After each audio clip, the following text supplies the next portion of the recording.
The complete works of Swami Vivekananda, lecture delivered by Swamiji in Colombo in 1897. And above all, what India has to give to the world is this.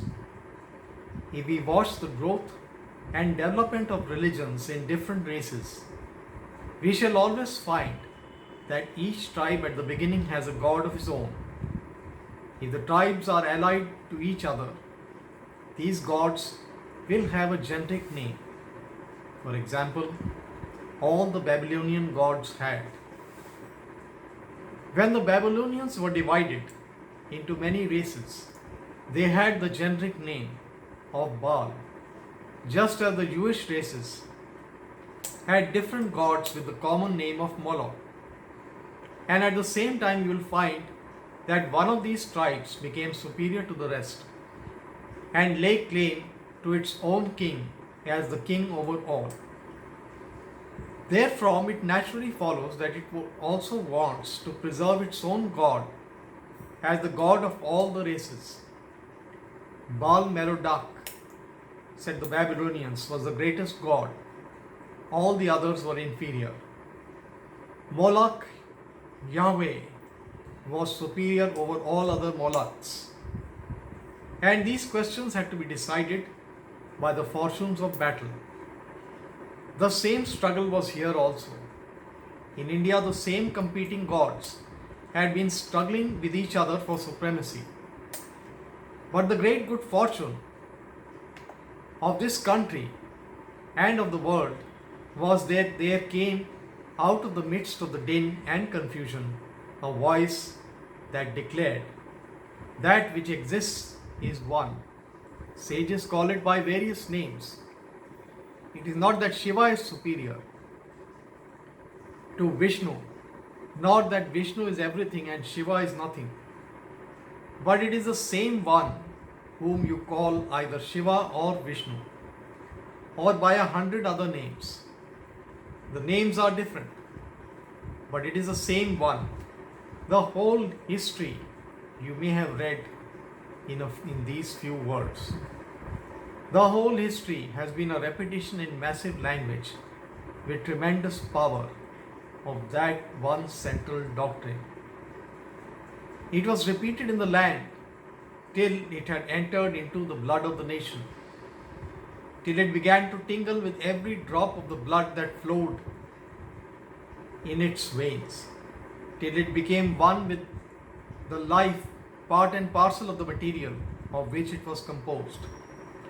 And thus the land was transmuted into the most wonderful land of toleration, giving the right to welcome the various religions as well as all sects into the mother country. And herein is the explanation of the most remarkable phenomenon that is only witnessed here. All the various sects, apparently hopelessly contradictory, yet living in such harmony. You may be a dualist, and I may be a monoist. You may believe that you are the eternal servant of God, and I may declare that I am one with God Himself. Yet both of us are good Hindus.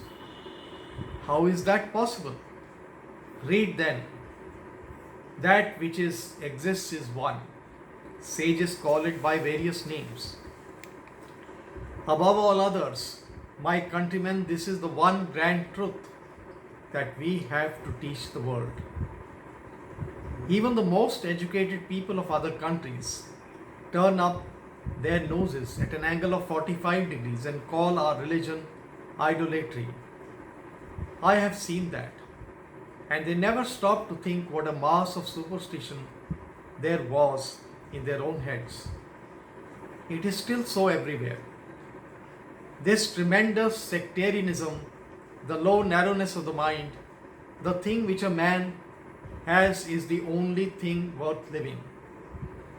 The only life worth living is his own little life of dollar worship and mammon worship. The only little possession worth living, worth having, is his own property and nothing else. If he can manufacture a little clay nonsense or invent a machine that is to be admired beyond the greatest possessions. That is the case over the whole world in spite of education and learning. But education has yet to be in the world, and civilization has begun nowhere yet. 99.9% of the human race are more or less savages even now. We may read of these things in books, and we may hear of toleration in religion and all that, but very little of it is there yet in the world. Take my experience for that. 99% do not even think of it. There is tremendous religious persecution yet in every country in which I have been, and the same old objections are raised against learning anything new. The little toleration that there is in this world, the little sympathy that is yet in the world for religious thought, is practically here in the land of the Aryan and nowhere else. It is here that the Indians build temples for Mohammedans and Christians, nowhere else. If you go to other countries and ask Mohammedans or people of other religions to build a temple for you, see how they will help. They will instead try to break down your temple, and you too if they can. The greatest lesson, therefore, that the world wants most, that the world has yet to learn from India, is the idea not only of toleration but of sympathy. Well has it been said in the Mahima Sutra, as the different rivers, taking their start from different mountains, running straight or crooked, at last come unto the ocean, so, O Shiva, the different paths which men take through different tendencies, various though they appear, crooked or straight, all lead unto thee. Though they may take various roads, all are on the ways. Some may run a little crooked, others may run straight, but at last they will all come unto the Lord, the One. Then and then alone is your bhakti of Shiva complete. When you see him in the linga, but you see him everywhere else. He is in the sage, he is in the lover of Hari, who sees Hari in everything and in everyone.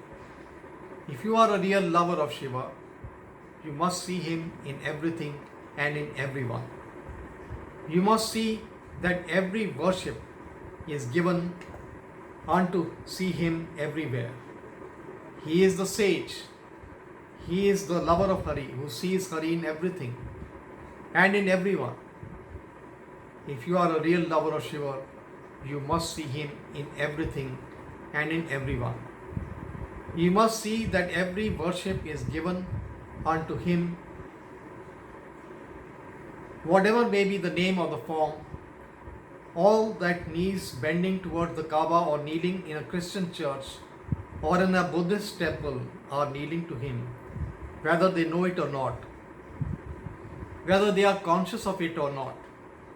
That is, whatever name or form they are offered, all these flowers are laid at his feet, for he is the one Lord of all, the one soul of all souls. He knows infinitely better what this world wants than you and I. It is impossible, for all difference can cease. It must exist. Without variation, life must cease. It is this clash, the differentiation of thought, that makes for light, for motion, for everything. Differentiation, infinitely contradictory, must remain. But it is not necessary that we should hate each other, therefore. It is not necessary, therefore, that we should fight each other.